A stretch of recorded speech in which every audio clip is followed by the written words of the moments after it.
So today we're going to modify the rails of a Skyjack 4626 according to the instructions that Skyjack gives. Service advisory, this is the skyjack.com, and we have service advisories. Look at service advisory number 5 here. See, service advisory number 5. All it tells you is, look, guardrail inspection and repair. It's basically inspect your guardrails. It's part of the instructions in the owner's manual already, but it says approved railing modification to enhance resistance to damage, and that's what we're going to do today. So it says basically go to the appropriate service manual for your unit and go to skyjack.com for that. So we go back to the main web page, parts and service, documentation, technical manuals. And I'm just going to put in 4626, SJ3, 4626. Select document type, service manual. Oh, and don't forget to click search. Okay, so we have 5 service manuals. The unit out there begins with 7009, so it's in this range right here. So this is going to be the appropriate service manual for that one. And they don't make it too clear where it is in the service manual, but if you know where to look, you will find that it is in section 5, pretty deep into it. Okay, it's section 5-1.5. So we're going to go back up to 5-1.5.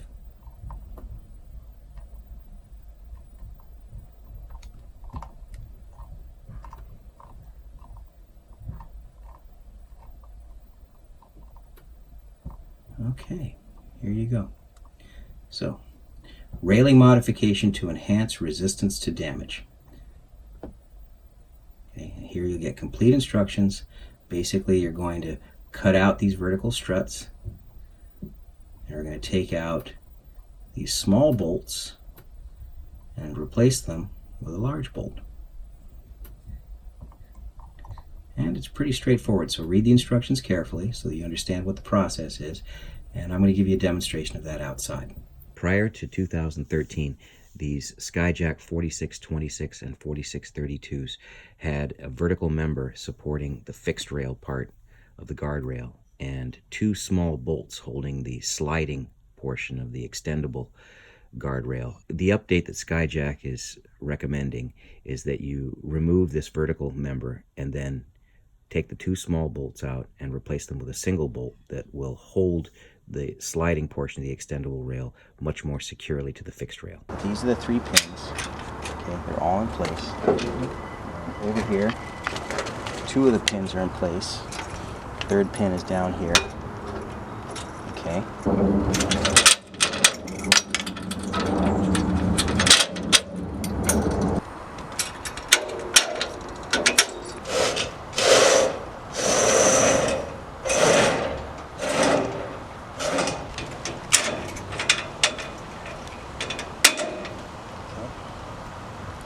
Come over here so you can get a shot of that. I want to see that spread right there. Okay, so let's see what's holding on. Okay, and we also see that if I take this out, this is the only thing holding that on. Okay, all right, that's what's going on. That's why it's so important to put that right there. Okay.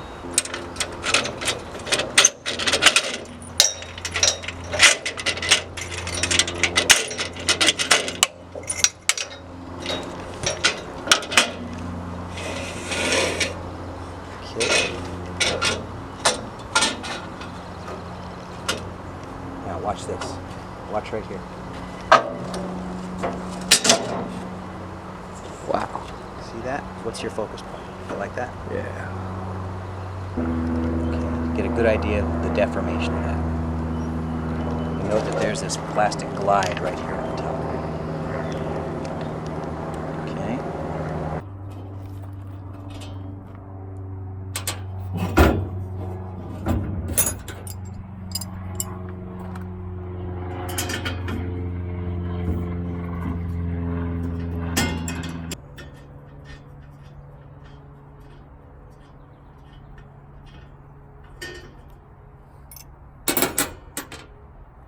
Note that there's 3 marks. The triangle is not relevant, but 3 marks makes it a grade 5, which is what we're going to replace it with. Also, these are going to be nylock nuts. And we have to straighten the flanges so that they'll be straight again. Works great. Okay. Straight enough.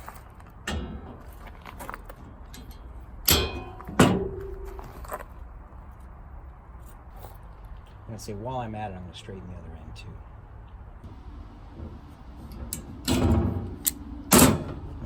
It's pretty straight all the way down.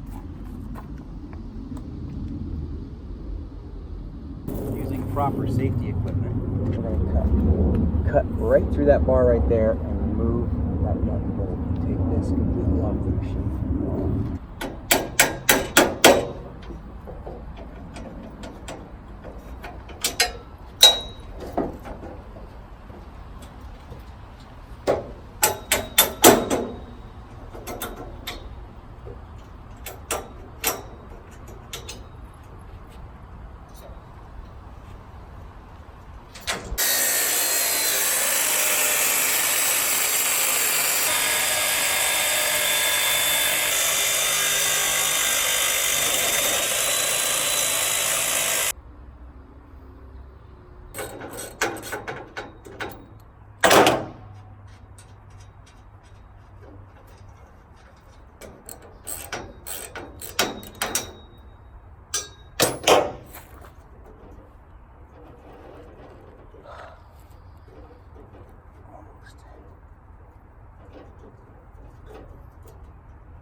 See if this will break it.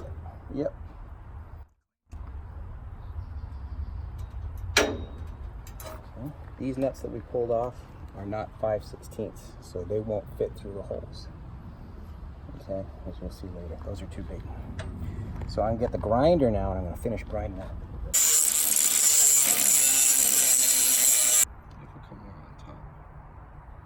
So of course we're careful not to grab our hot spot. We grab it down here, please.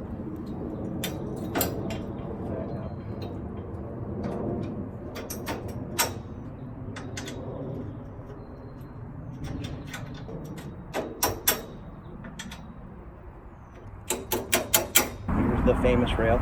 Looking for these nylon glides are the rear. Okay, so that's going to go on the rear like that.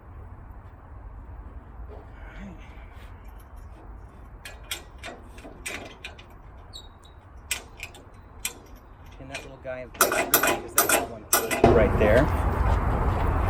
And then we take our new, come up close.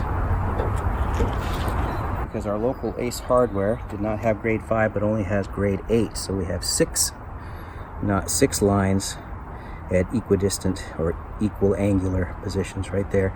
That's a grade 8 bolt. Overdoes it, but it's better safe than sorry. So we'll go on those guys. All right, I'm going to take a look on the inside to see how much thread we've got coming through there. Thread right here. Can you see this thread sticking out? Yeah. Okay, so we're going to put this pin in. Take this pin out. There's a solid bolt through here now. Okay.